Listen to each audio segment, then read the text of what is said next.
Uh,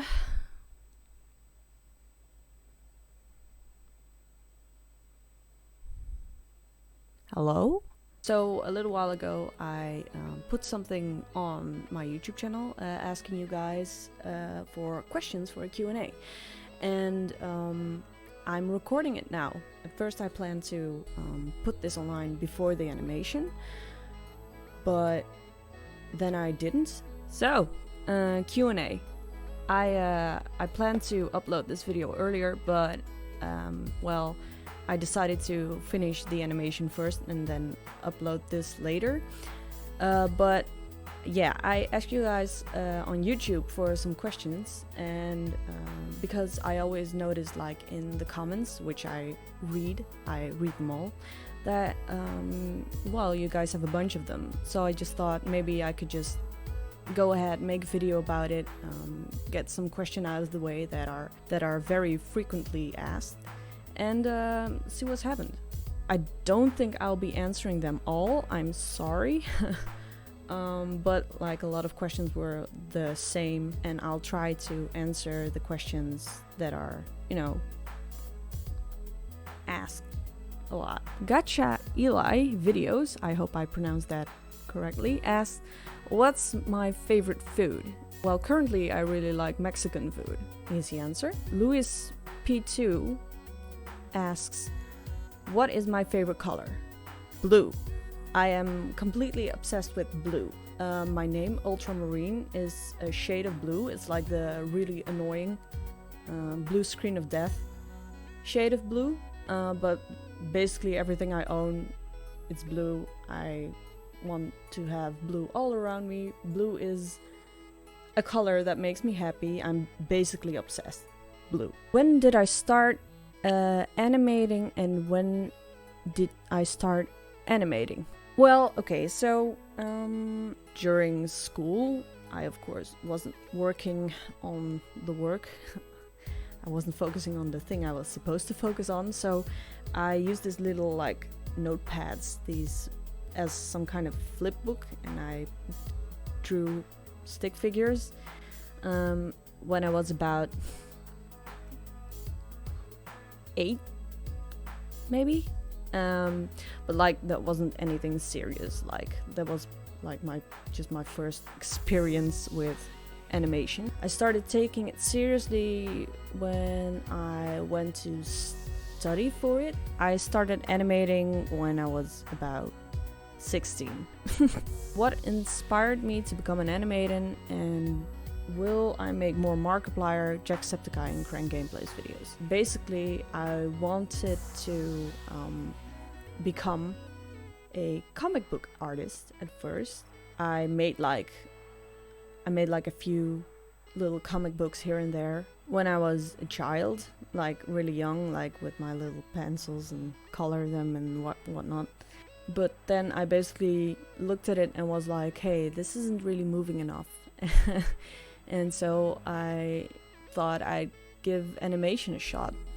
But what really inspired me to do animation is probably Studio Ghibli movies, because, well, they're just so beautifully animated and well done. And will I make more Markiplier, Jacksepticeye, and Grand Gameplays videos? Yes, of course. That's what I'm planning to do for a very long time. I actually have one animation planned with Gorbili and Crank Gameplays. If you've kept up with my social media for a little while, before I uploaded the last animation with Robin and Sean, I actually plan to upload another animation with Ethan and Brian, so Crank Gameplays and Gorbili, but it got corrupted and I lost everything. And so it took me a little while to upload a new video. I do plan to finish that animation and then upload it, and then after that, part 2 of Ready Fight, the Ready Fight animation, with Robin and Sean. And then I have a little Markiplier animation. Maybe I'll do the Markiplier animation first, actually. I don't know. We'll see what happens. What software do you use to animate? Sorry for the basic question. Okay, I've noticed that people, I'm a little bit salty about this, but I've noticed that people, generally speaking, don't really look in the description, because the thing is, you wouldn't really have to ask this question if you did, because I put it everywhere. What I use for animation currently is Adobe Animate, Creative Cloud. And if there's anything else you want to know, the music I use, the software I use for editing, the original video where I got the clip from that I'm animating to, I put everything in the description. If there's ever anything you want to know, look into the description first. If you ever see anyone in the comment section ask anything about what's already in the description, either send them this video first or tell them to look into the description. I put everything in the description. Who is the most inspirational person to me? From like the YouTubers I animate, I think Markiplier. Mark is pretty inspirational because he always puts so much emphasis on working hard and trying to reach your goal. That's pretty inspirational to me. Overall, I don't know. I really think anyone that works hard and started from nothing and worked their way up to reaching their dreams is pretty inspirational to me. The people I follow on social media are pretty inspirational to me. I follow a bunch of artists. Not just within the Jacksepticeye community or like the YouTuber community overall, but like there's this Dutch artist that's pretty inspirational to me. She's called Lois van Baarle, or Loish, so Loish. And I really like the way she uses color, because it's almost like she makes drawings using like some kind of light, like a light brush. It's really weird. Look her up, you'll see what I mean. It's really as if she paints with neon almost, and that's like really dope. That's kind of the direction I want to go with art. It's pretty hard to do with animation, I think, but like I'm talking about drawings, that kind of stuff. Who's my favorite anti-tuber? If you mean like the egos, the anti-Septiceye, or like Darkiplier, or like what's his name, Blank Gameplays, I don't know, I guess Blank Gameplays from Crank Gameplays, because I made this kind of persona of him. If you've seen the second Bits animation, I made him into like a spider, but like usually the anti-tubers are like evil guys, and I chose to make him like a really cute guy actually, because Ethan said that he didn't really want to do anything with his alter egos, so that gave me like the creative freedom to kind of do with him whatever I wanted, and I chose to make him like actually this really cute and dopey guy, and I really like that. Do I like churros? Yes, but they gave me heartburn. Can I make an animation about Jack playing Little Nightmares? I don't think I'll be doing that. I like it when people suggest things to me. I don't like it when people demand things of me. So please keep that in mind. I don't want to question about you. I'm nervous. Don't be. How about, will I draw / make fan art of Jack and Auntie being cute? I don't think I will. Well, unless you commission me to do it. I don't really like shipping culture, I guess. I think it's a bit dangerous to do that when like you're talking about real people instead of like characters.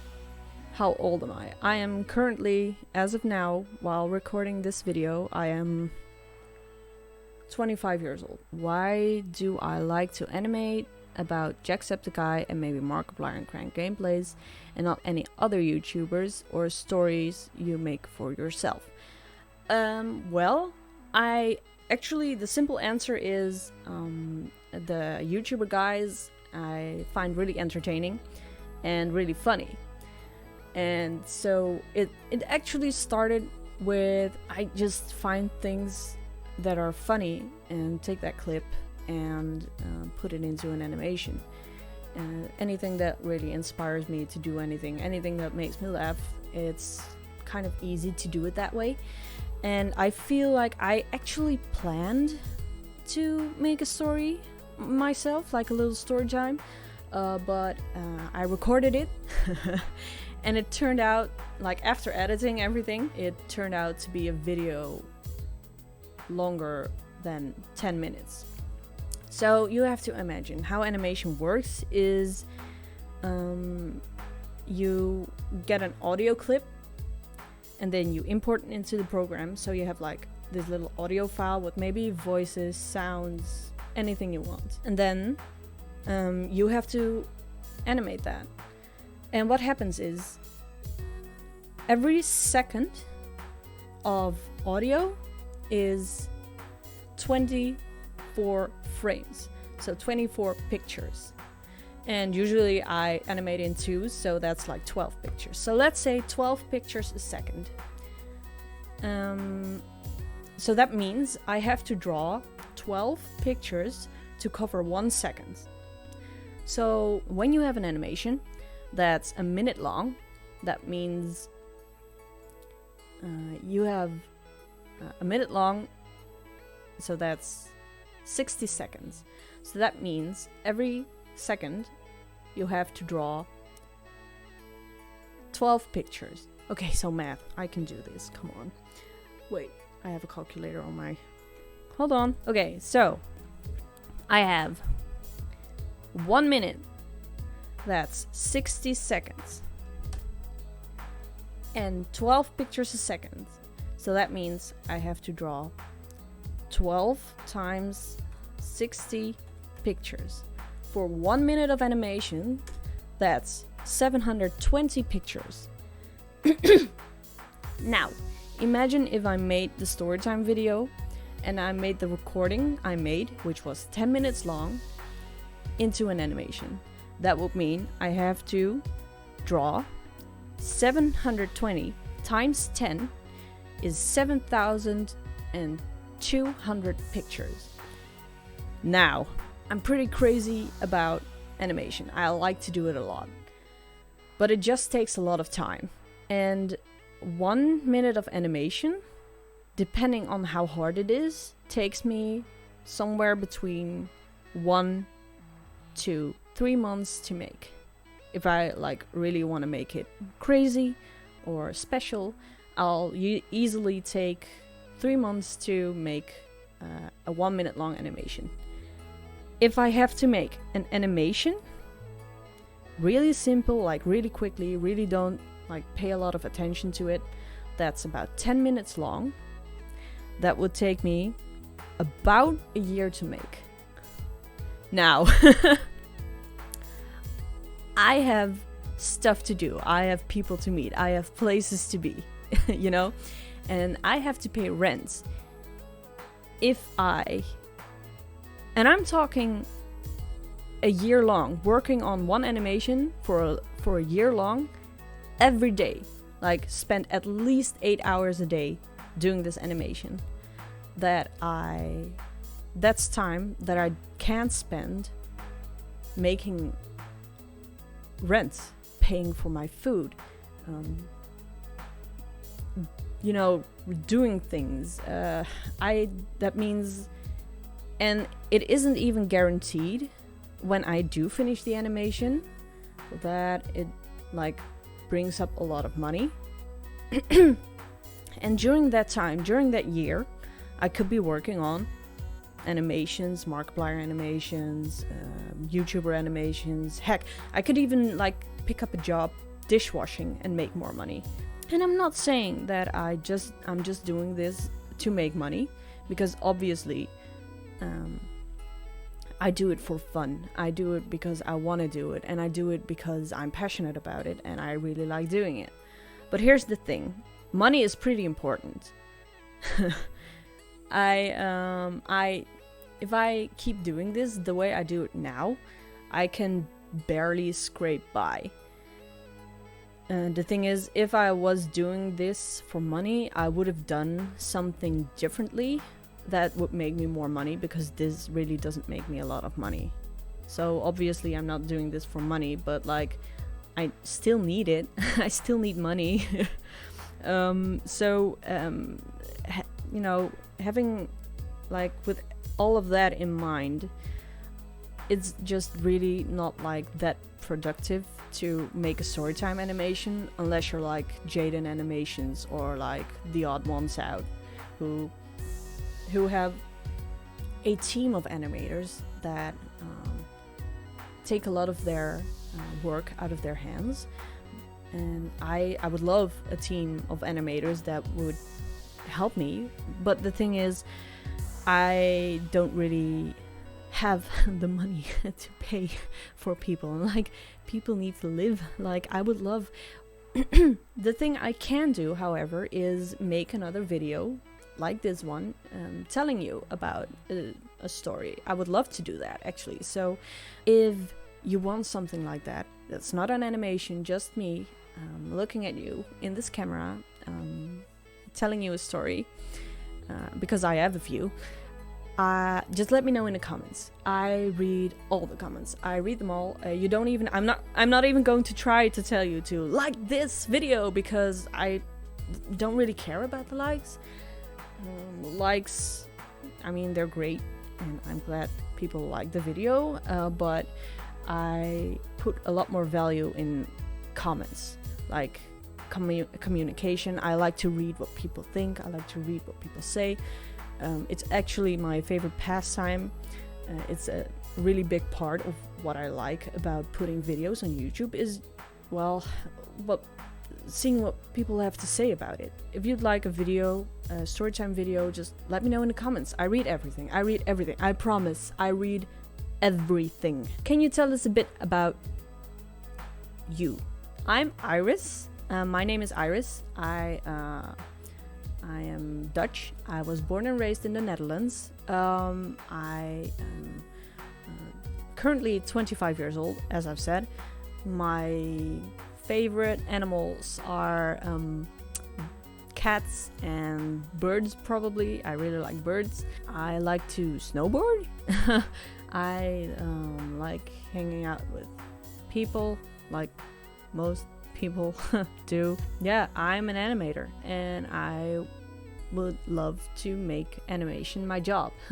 So that's what I'm reaching for. Hi, how are you? How has your day been? Tell me a bit about you in the comments, I guess. How long did it take me to develop my art style?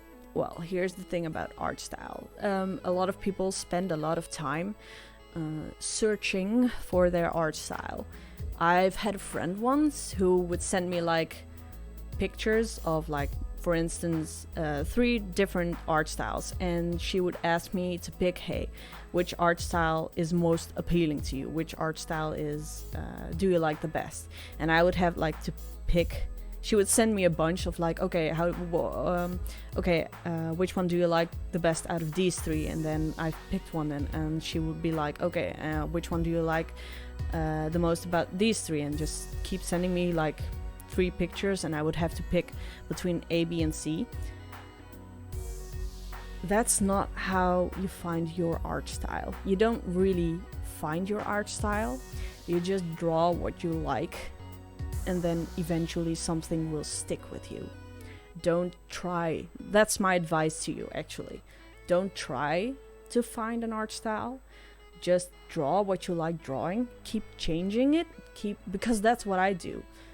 If I don't like something about the style I'm currently drawing in, I just change it. It's not like you have to pick one style and have to stick with it forever. Things keep changing. Even if you think you find your art style, it will change. What you like about the style will change over time, and that's how you progress. So that's not what I'm doing. I didn't find my art style. I just draw what I like drawing, and maybe it'll change in the future. I don't know. You don't know. Well, have to find out. I am honestly really worried for you and the whole COPPA thing, because it puts many channels I love at risk, especially yours and your animation. What can we do to help the situation and support the creators? Here's the thing about COPPA. It's really not as bad as it seems. I know it sounds a bit hypocritical coming from me, since a while ago I posted this whole thing about me being in a panic about the COPPA thing, but over time a lot of things have cleared up about it. They're not going to target you. They're not going to target your favorite channels. COPPA isn't. Let me put some emphasis on that. COPPA isn't going to target anyone. It's YouTube you have to worry about. Here's the thing. The law, the COPPA law, is put in place to protect certain situations, certain people from exposure and that kind of things. Think about like the family vlog YouTubers. Those children are pulled into a certain situation that might not be healthy for them because of their parents' greed. And the COPPA law is there to protect those children. So when you make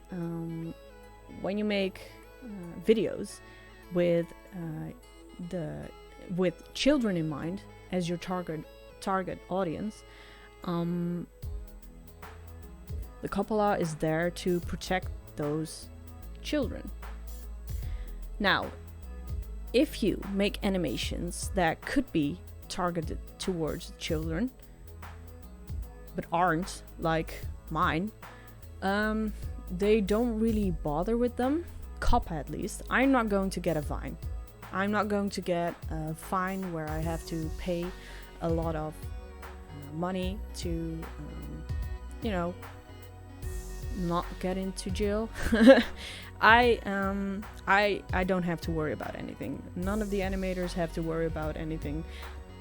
None of the animators have to worry about that fine. The people that have to worry about the fine from COPPA, from the government, whatever, are the people that use children, their own, as well as the children they target as their audience. Sorry, I can't speak. Speaking is hard. They have to worry about the fine. Those are the ones that have to worry about the COPPA law. The YouTube problem, however, is that they put yet another AI to take care of things. And as it turns out, as it has turned out time and time and again, those AIs don't work. That's the problem. We really don't have to worry about COPPA law. We have to worry about how YouTube deals with the COPPA law. I honestly really don't want to spend a lot more time talking about the COPPA law, because the thing is, it just spreads panic. I was panicked, a lot of my friends were panicked, a lot of people on Twitter and a lot of people who use YouTube as their platform were panicked. So that's the thing. A lot of people just use it to spread panic and get attention that way. And I'm not going to fuel that. So I'm moving on. Thank you very much for your question. It's a good question. And thank you for giving me the opportunity to talk about it. But I will move on now. Oh, this is an interesting question. What do I want to do? The question is, like with the channel, will you just be uploading bits and pieces, or will you upload a series? Sorry if I don't want to answer it. I do want to answer it, actually. So I would love to make a series at some point. I'm actually attempting a bit of a series, if you could even call it that, with Ready Fights, animation with Sean and Robin, because as you know, I left it on a bit of a cliffhanger, but it's just a two-parter actually, but I would love to make like my own little series. But unfortunately that would take time, that would take money, that would take a lot of hard work, and it's just some things that I don't have yet. as of now, I really enjoy making the YouTuber animations, so for a little while I will keep doing that. But yeah, I would love to make a little series of my own eventually. So yeah, thank you so much for the question. Ooh, why is my channel name Ultramarine? It's actually because it's funny how the best things come to you eventually when you don't really think about it. Like you could think about a cool username again and again, and like nothing will really pop up. But then when you're just kind of doing your own thing, the coolest things come to mind. So I was watching a video about the color blue. As you know, as I've explained, I really like the color blue, and I'm going to Google it. It should pop up. There we are. The video is called, I'll put it in the description, but the video is called The Invention of Blue, and from Vsauce, and it talks about how the color blue didn't really exist for a little while. Well, it existed, but I guess people just didn't really consider it a concept. Just watch the video. Everything is explained in there. And then at some point they talk about a pigment of blue, which is which used to be very expensive, and it's kind of the color for royals, and it was made with the gem lapis lazuli, and it was called royal blue or ultramarine. And I heard that and I was like, holy shit, that would be such a cool name for my channel. And then I did it. Am I a college dropout?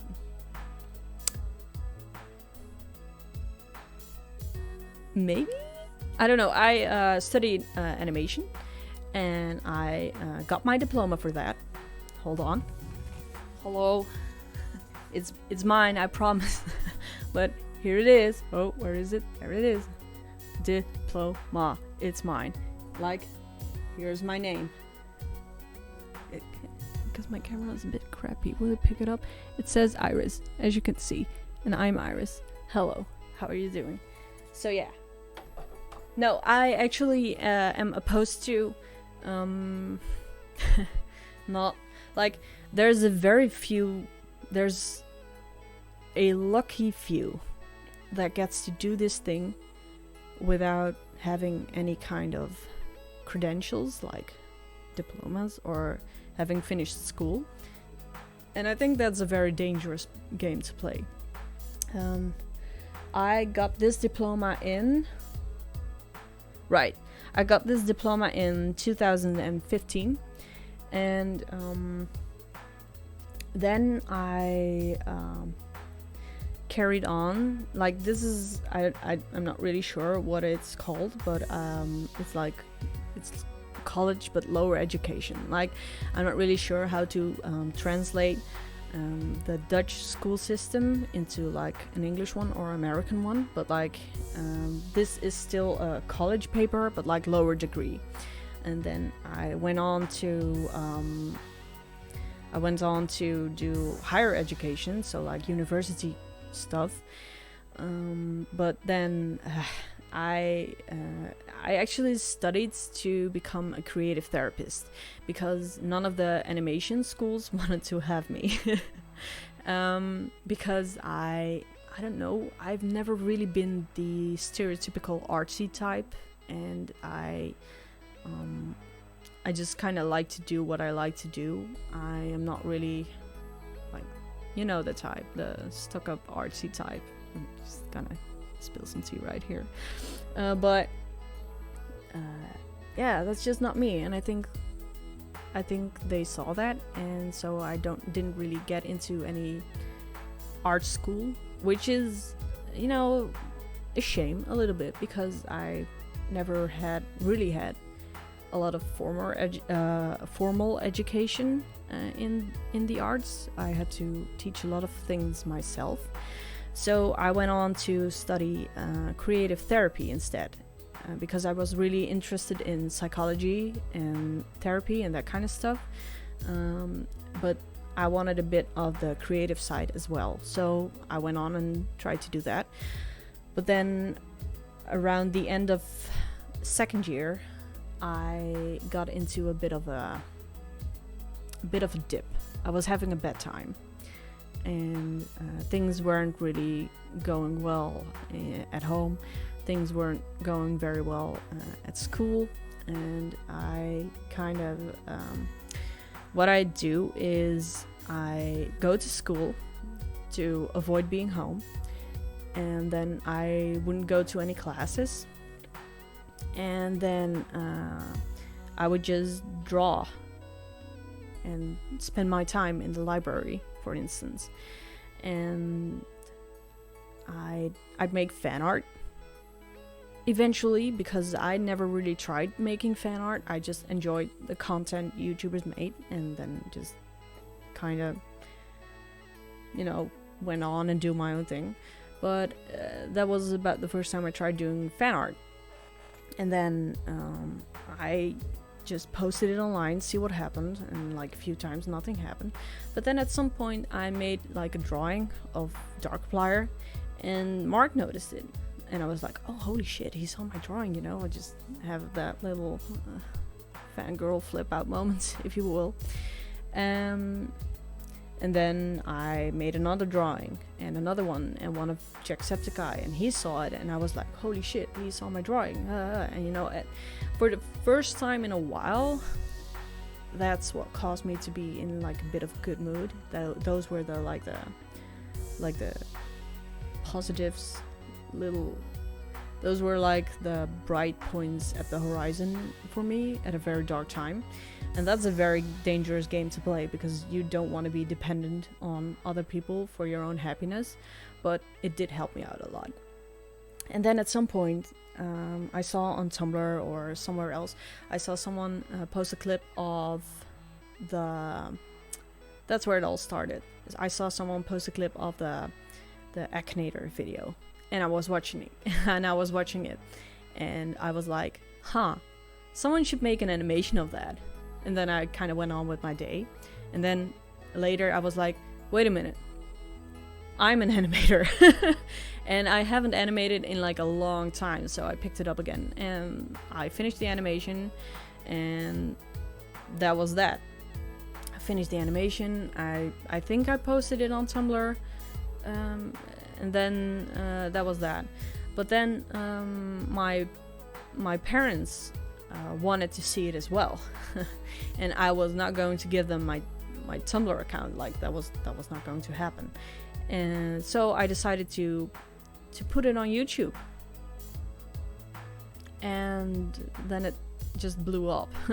Suddenly I had like tons of people watching it and like 100 subscribers, and I was like, oh, what's going on? And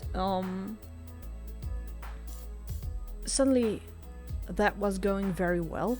So I was in this situation where I was going to school. School wasn't going very well for me,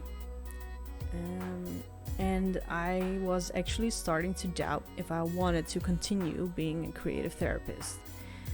But then on the other hand, my YouTube channel that I didn't even intend on starting was suddenly blowing up. And I don't know, I just kept telling myself, I can do both. I can both finish school and keep this YouTube channel up. But then I just kept being in this dark place and not wanting to go to classes and not wanting to deal with teachers asking me where my papers were and why I wasn't showing up at class. And my classmates, of course, they were counting on me for certain projects, and they were counting on me to be there. And then there was YouTube, and there were all these positive people commenting on my video, and there were all these people telling me how well I was doing. And then at some point, and this was a very scary point for me, at some point I just made the decision to stop school, to quit school and continue on with my YouTube channel.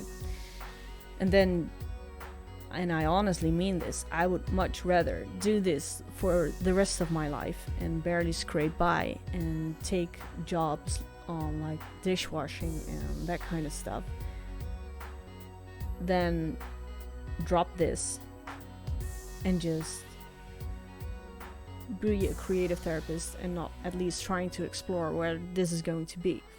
So am I a college dropout? I guess. I have my animation papers for my lower education, and then I tried higher education, university level, and it worked for a little while, and then it didn't. So yeah, I guess I am a dropout. I think this video is now 44 minutes long, this recording, so I think I'm going to end it here. If you have any more questions, just leave them in the comments. As I said, I read them all. And yeah, that's it. I think I'll try to read the comments. I'll try to answer as many questions as I can. Well, unless they're in the description already. And yeah, I'll see you guys later. I'll see you guys at the next animation, hopefully. I don't really have an outro, so bye.